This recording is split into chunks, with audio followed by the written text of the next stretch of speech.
বাইরে থেকে নানা রকম প্রচারণা চলছে, ষড়যন্ত্র চলছে, ভোটকে এই নির্বাচনকে ব্যাহত করার জন্য। প্রয়োজন ইউনূস সরকারকে ক্ষমতায় বসিয়ে রাখা।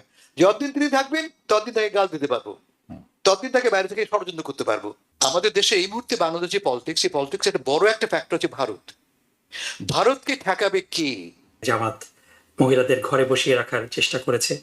এই প্রচার প্রোপাগান্ডাটা আসছে from absolutely xenophobic point of view. যাদের ছোট বাচ্চা আছে তাদেরকে আপনি 3 ঘন্টা রিলিভ দেন। আমাদের নিউ ইয়র্কের মেয়র সাহেব প্রস্তাব করেছেন প্রত্যেককে চাইল্ড কেয়ার দেওয়া হবে। We will debate on this issue. এই না যে আপনি তাদেরকে ঘরে আটকিয়ে রাখছেন। That's what he really wants. আচ্ছা, জামাতের প্রধান বলছেন, আপনি বুঝি পলিসি নয়, আমার পলিসি রিকমেন্ডেশন। না কিন্তু আমার প্রোডিউসার হাসান ফেরদৌস, আপনার কাছে আমি যাচ্ছি প্রথমে বাংলাদেশ প্রসঙ্গে।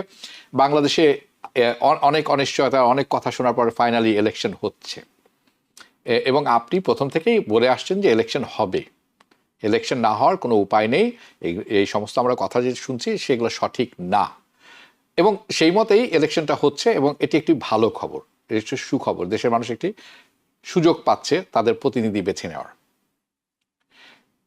তার সাথে আছে গণভোট, ইয়েস অর নো। এই আমরা শুনছি যে বাংলাদেশ সরকার মানে এখনকার যে মানে সরকার আছেন বর্তমানে, তারা চেষ্টা করছেন যাতে ইয়েস ভোট দেয় মানুষ, এই ব্যাপারে তারা প্রচারণাও করছেন। তো এই নির্বাচনটা সামনে যেটি আছে আপনি কিভাবে দেখছেন, এটি একটি প্রশ্ন। এই যে ইয়েস অর নো ভোটটিতে জনগণকে বলে দেওয়া হচ্ছে তত্ত্বাবধায়ক সরকারের পক্ষ থেকে যে ইয়েস ভোট দেন আপনারা, কেন, সেটিও আমি আপনার কাছে শুনতে চাই। আচ্ছা, প্রথমে নির্বাচনের কথা বলি। জি, যেই মুহূর্তে বলা হলো যে বাইট সাইড থেকে সম্ভবভাবে প্রচারণা করবার, দেশের চেহারা একদম বদলে গেছে, দেশের চেহারা পুরোপুরি বদলে গেছে। সারা দেশ জুড়ে উৎসব, ভোটের উৎসব। আমি ঠিক এটার অপেক্ষায় ছিলাম। বাইরে থেকে নানা রকম প্রচারণা চলছে, ষড়যন্ত্র চলছে, ভোটকে এই নির্বাচনকে ব্যাহত করার জন্য। ব্যাহত করা কেন জানি, এটা বুঝতে হবে কেন এটা বন্ধ করতে হবে। কেন ভোট বন্ধ করা মানে, ভোট হওয়া মানে একটা নতুন সরকার, মানুষ জনগণের ম্যান্ডেট নিয়ে ক্ষমতায় আসবে। 60%, 70%, হোয়াটএভার সংখ্যক লোকের ভোট পেয়ে সরকার গঠিত হবে। তখন কে বলবে যে এই সরকার অবৈধ? এখন যেমন দিল্লিতে বসে প্রাক্তন সরকার প্রধান বলে আজকে তিনি প্রেস কনফারেন্স করেছেন, বলে বেড়াচ্ছেন অবৈধ সরকার। তখন কে বলবে অবৈধ সরকার? তাদের প্রয়োজন ইউনূস সরকারকে ক্ষমতায় বসিয়ে রাখা।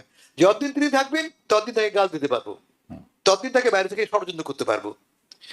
ওয়ান্স ইলেকশনস আর হেল্ড, কি বলবো আমরা, আগে যেটা বললাম, নাটকীয় ভাবে অবস্থা বদলে গেছে সর্বত্র, সারা দেশ জুড়ে। আমার ডিসঅ্যাপয়েন্টমেন্টের কথা বলি। আমি কি আশা করেছিলাম এই নির্বাচনটা কেমন হবে? এই নির্বাচনের আগে যে বিপ্লব কারা করলো? তরুণরা। আপনি দেখেছেন কি পরিমাণ তরুণ প্র্যাকটিক্যালি নন এক্সিস্টেন্ট নির্বাচনী, যারা নির্বাচন করছেন 3 প্রধান দলের মধ্যে, ইনক্লুডিং এনসিপি লিটারালি নন এক্সিস্টেন্ট পলিটিক্যাল পার্টি এই মুহূর্তে। তরুণদের তারা জয় করে আসবে এমন আমি কোনো আশা দেখি না। এমনকি এনসিপি জামাতের ঐক্যের পরে আমার মনে হয় না যে কোন তরুণ জিতে আসবে। নারীর অ্যাবসেন্স, অনুপস্থিতিতে। জুলাই বিপ্লবের বড় শক্তি ছিল নারী। আমাদের রাজনৈতিক মঞ্চ থেকে নারীরা উধাও হয়ে গেছেন। ইনফ্যাক্ট জামাত থেকে বলা হচ্ছে, বাবা তোমরা ঘরে থাকো, তোমরা কয়েক ঘন্টা কম কাজ করো, তোমাদের পুষিয়ে দেবো আমরা, পরামর্শ দিচ্ছে, জামাত পরামর্শ দিচ্ছে। ফলে 2 3 নম্বর দেখতে পাচ্ছি কি আমরা, যে দুটি ব্রড ধারা তৈরি হচ্ছে। বিএনপি মধ্যপন্থী, জামাত দক্ষিণপন্থী। ওপেনলি, এতে কোনো মানে তর্কের কোনো সুযোগ নেই। এবং আপনারা দেখেছেন এই সপ্তাহে নিউ ইয়র্ক টাইমসের লেখা ছাপা, ওয়াশিংটন পোস্ট রিপোর্ট ছাপা হয়েছে। ওয়াশিংটন পোস্ট থেকে বলা হচ্ছে যে ঢাকায় মার্কিন দূতাবাস মিটিং করে বলেছে তারা ওয়েলকাম করছে, তারা ফ্রেন্ডশিপ এক্সপেক্ট করছে জামাতের সাথে। মানেটা কি? এর মানেটা হচ্ছে যে জামাত ইজ এ পলিটিক্যাল রিয়ালিটি, এটা আমেরিকা মেনে নিচ্ছে। জামাত বাংলাদেশের রাজনীতিতে একটা পলিটিক্যাল রিয়ালিটি। একদিন বলতে আমরা নানা কথা বলেছি আমরা, কিন্তু এখন দেখতে পাচ্ছি আমরা যে জাতীয় জনমত জরিপে বিএনপির পরে পরেই জামাত, ফলে Jamaat has emerged as a big political player in Bangladesh, সেটা আমেরিকাও এগ্রি করছে। পাশাপাশি আমরা কি দেখতে পাচ্ছি আমরা যে সারা দেশ জুড়ে তারেক জিয়া / বেগম জিয়ার অভাবিত একটা রিসেপশন। কেন? দুটো কারণ আমি মনে করি। আমি এক নম্বর, একটা ভ্যাকুয়াম তৈরি হচ্ছে বাংলাদেশে, লিডারশিপ ভ্যাকুয়াম। তাকাবো কার দিকে, কার কাছ থেকে আশা পাবো আমরা, নেতা নেই কোনো। সেই ভ্যাকুয়ামে তারেক জিয়ার প্রবেশ ঘটেছে, এক। আর 2 নম্বর, আমাদের দেশে এই মুহূর্তে বাংলাদেশ যে পলিটিক্স, এই পলিটিক্স একটা বড় একটা ফ্যাক্টর হচ্ছে ভারত। ভারতকে ঠেকাবে কে? ভারতের বিরুদ্ধে দাঁড়াতে পারে কে?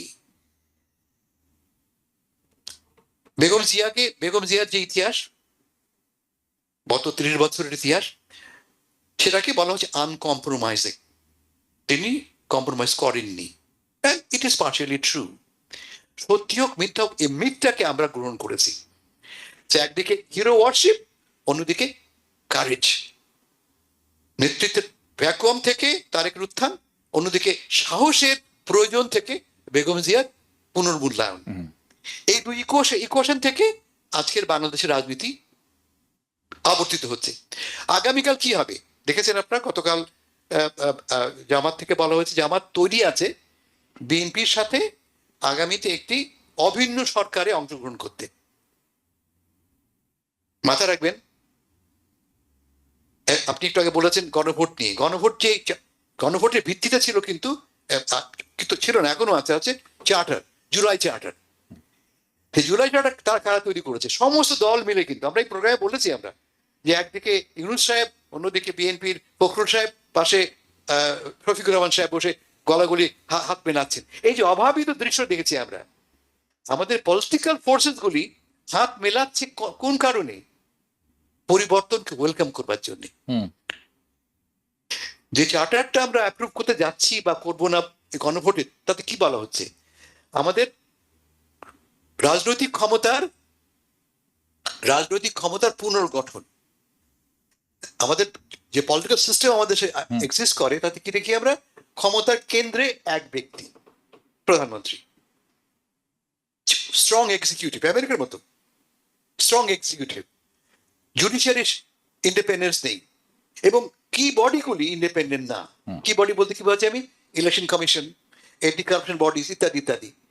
এই গণভোটে চেষ্টা করা হয়েছে যাতে করে এই বডিগুলি ইন্ডিপেন্ডেন্ট আকার গ্রহণ করতে পারে। প্রাইম মিনিস্টারের ক্ষমতা কমে, প্রেসিডেন্টের ক্ষমতা বাড়ে, 2 টার্মে বেশি হতে পারবে না, ইত্যাদি ইত্যাদি। আপনারা সবাই জানেন সেই ধারাগুলি, এবং সরকার চায় এই ধারাগুলি গৃহীত হোক। আমিও তো চাই। আমাদের যে পুরনো শাসন ব্যবস্থা, তাকে ভাঙতে হবে। ভাঙার জন্যই আমরা সবাই মিলে এই চার্টারটা লিখলাম। ফলে সরকার যদি বলে এটাকে পক্ষে বলো, অন্যায় কি করছে? আপনার আমার দায়িত্ব হচ্ছে এটাকে বলা, ভাই এটাকে অ্যাপ্রুভ করো। অ্যাপ্রুভ না করা মানেটা হচ্ছে যে সেই স্বৈরাচারকে আবার পথ করে দেওয়া। সো ইয়েস, আমি স্ট্রং ভোট জানাচ্ছি, এই গণভোটের পক্ষে ভোট দিন। জি, অসংখ্য ধন্যবাদ। আমরা বিভিন্ন পত্রিকায়, ইভেন বাংলাদেশের বড় বড় পত্রিকায় কথাটি এমনভাবে তোলা হয় যাতে এটি একটি অন্যায় করছেন সরকার, এবং মানুষ যাতে না ভর্তি দেয়। আমি খুব অবাক হয়েছি কিছু কিছু হেডলাইন দেখে। এনিওয়ে, আমি নাকিবুর রহমান যাচ্ছি আপনার কাছে। বাংলাদেশের এই যে আপকামিং ইলেকশন আসছে, আপনি এই ইলেকশন ট্রেন্ডটি কেমন দেখছেন? দ্বিতীয় কথা হচ্ছে, আমরা কেন তরুণদের দেখছি না এই ইলেকশনে, এবং এই ইলেকশনে আপনার প্রাইমারি কনসার্ন কি অ্যাবাউট দিস ইলেকশন, আপনার এক্সপেকটেশনটাও কি? সঙ্গে হাসান ফেরদৌসী কথা বলেছেন যে জামাত ইসলামী মেয়েদেরকে বাসায় পাঠিয়ে দিচ্ছেন। You can respond to this. আসলে কি মেয়েদেরকে পাঠিয়ে দিচ্ছেন কিনা এই ইলেকশনের আগে দিয়ে? না, thank you very much. You don't have a whole lot of time. You have like 2-3 minutes. 2 minutes, 3 minutes. I'll try. আমি হাসান ফেরদৌস ভাইয়ের সবগুলো কথার সাথেই একমত, এবং আমি মানে with regret I wanted to see more women participation. জামাত থেকেও কিন্তু এটা হয়নি because of many reasons. So এটা আক্ষেপের জায়গা ডেফিনেটলি। এবং হাসান ফেরদৌস ভাই যে কথাগুলো বলেছেন অধিকাংশ কথার সাথেই আমি একমত, এক্সেপ্ট ফর ওয়ান, যে তিনি বলছেন যে জামাত মহিলাদের ঘরে বসিয়ে রাখার চেষ্টা করেছে। এই প্রচার প্রোপাগান্ডাটা আসছে from absolutely xenophobic point of view. যে ডক্টর শফিক সাহেব যে প্রস্তাবটা দিয়েছেন, it was not a policy, it was a recommendation he made for working mothers. যেই মাদের ছোট বাচ্চা আছে তাদেরকে, তাদের জন্য 3 ঘন্টা রিলিফ, এটার মাধ্যমে অনেক মা যাদের ছোট বাচ্চা আছে তারা আরো কর্মক্ষেত্রে যেতে উৎসাহিত বোধ করবে। এবং এটা মানে ইউ হ্যাভ টু, আমি আরো বারবার বলছি যে you have to look at that proposal at its merit. You can not look at a proposal from whom it came from, কারণ ওখানেই বায়াসটা আসে। আমরা কি এই ধরনের পলিসি দুনিয়ার অন্য কোথাও দেখেছি? হ্যাঁ দেখেছি। আমরা সুইডেনে দেখেছি যে 8 বছর পর্যন্ত বয়স্ক যেই নারীদের সন্তান রয়েছে তাদেরকে 25% ওয়ার্ক রিলিফ দেওয়া হয়। এটা নিয়ে তো কেউ বলবে না যে সুইডিশ গভর্নমেন্ট মহিলাদেরকে ঘরে বন্দি করে রাখতে চায়। আপনার অস্ট্রিয়াতে সিমিলার এই রিলিফ আছে। ম্যাটারনিটি রিলিফের কথা তো আমরা জানি। সুতরাং এটাকে জেনারেলাইজ, উনি তো জেনারেলাইজ করে বলেন নিজে সব মহিলাদেরকে। মূল কথা, জামাত কি মহিলাদের ঘরবন্দি করে রাখতে চায় কিনা? Of course not. আপনি বরং এই পলিসির কারণে এখনো বাংলাদেশে আমি আমার পরিচিত এবং আপনারাও খোঁজ নিলে দেখবেন যে অনেক মা যাদের সন্তান ছোট তারা সন্তানকে সময় দিতে পারবে না বলে তারা চাকরি ছেড়ে দেয়। সো এই প্রস্তাবের কারণে তাদের ইট উইল ফ্যাসিলিটেট দেম যে তারা এবং this was just a proposal. এবং এটা নিয়ে যেহেতু বিতর্ক তৈরি হয়েছে আমরা এটা নিয়ে আর কথা বলছি না, কিন্তু যেহেতু জামাত ইসলামী একটা ইসলামিক রাজনৈতিক দল, তারা মানে বাই ডিফল্ট তারা কোনো কিছু বললেই এটা নারীদেরকে ঘরে আটকায় রাখা। আই ক্যান চ্যালেঞ্জ এনিবডি যে জামাত ইসলামীতে যত বেশি কর্মজীবী নারী আছে বাংলাদেশের কোনো রাজনৈতিক দলে অত কর্মজীবী নারী নেই। I have to make another point, সেটা হলো যে আমি দুর্ভাগ্যজনক বলছি এই কারণে যে জুলাই চার্টার যেটা আমরা সবাই সই করেছি এবং যে গণভোটটা হচ্ছে, জামাত ইসলামী কিন্তু সেই গণভোটটা নির্বাচনের আগে হওয়ার দাবি করেছিল এবং সেই দাবি যদি মেনে নেওয়া হতো তাহলে পরে কিন্তু এই নির্বাচনেই এই গণভোটের জুলাই চার্টারটা ইমপ্লিমেন্টেড হতো, যেটা বলে প্রত্যেক রাজনৈতিক দলকে 5% নারী প্রতিনিধি নমিনেশন দিতে হবে। তাহলে পরে আমরা দেখতাম যে নারী প্রতিনিধিত্ব বাড়ছে, ইনক্লুডিং জামাত ইসলামী। সো জামাত ইসলামীও চেষ্টা করেছে নারী মনোনীত করার, কিন্তু বাংলাদেশের রিয়ালিটিতে এটা কিন্তু অত সহজ না। এবং বিএনপির যে 10 জন নারী প্রতিনিধি নির্বাচনে প্রতিদ্বন্দ্বিতা করছে, আপনি প্রত্যেককে দেখেন, they are not running at their own capacity, they are all legacy candidate, each and every one of them. Legacy, so I like that word, legacy candidate. Honestly, I like 100% of them. We so, are on the other hand, আমাদের 30 seconds 3 জন নারী প্রতিনিধিকে দিয়েছে, তারা প্রতিদ্বন্দ্বিতা করছেন। So it is small, but at least it's a start. Yeah. Hasan Ferdous, আমি জানি আপনার মুখ উসকুস করছে, আপনি কিছু বলতে চাচ্ছেন, কিন্তু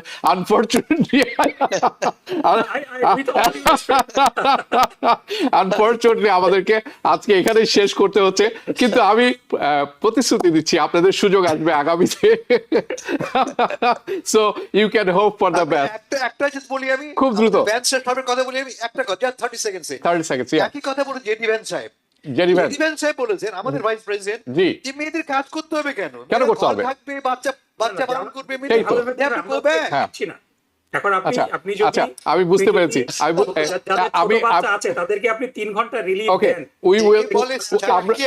আমাদের নিউ ইয়র্কের মেয়র সাহেব প্রস্তাব করেছেন প্রত্যেককে চাইল্ড কেয়ার দেওয়া হবে। Give them that. Okay, we will No problem, debate. We will debate on this এটার মানে issue. তো এই না যে আপনি তাদেরকে ঘরে আটকে রাখছেন। জি। That's what she really wants. Okay, এটা কে আচ্ছা, বলছে? okay. জামাতের প্রধান বলছেন, আপনি বলছেন পলিসি নয় এটা। আমার- Of course, না, it's না, policy কিন্তু- recommendation. না, না, কিন্তু Okay, আপনি my producer, আমার producer. বেনিফিটকে তো আপনি you cannot আপনি তো একটা বেনিফিটকে রেস্ট্রিকশন বলতে পারেন না। It's a Okay, benefit, it's not generic. no problem. We will have time next week. I promise you. দর্শক, বিদায় নিচ্ছি আপনাদের কাছ থেকে। দেখা হবে পরবর্তী অনুষ্ঠানে। শুভরাত্রি।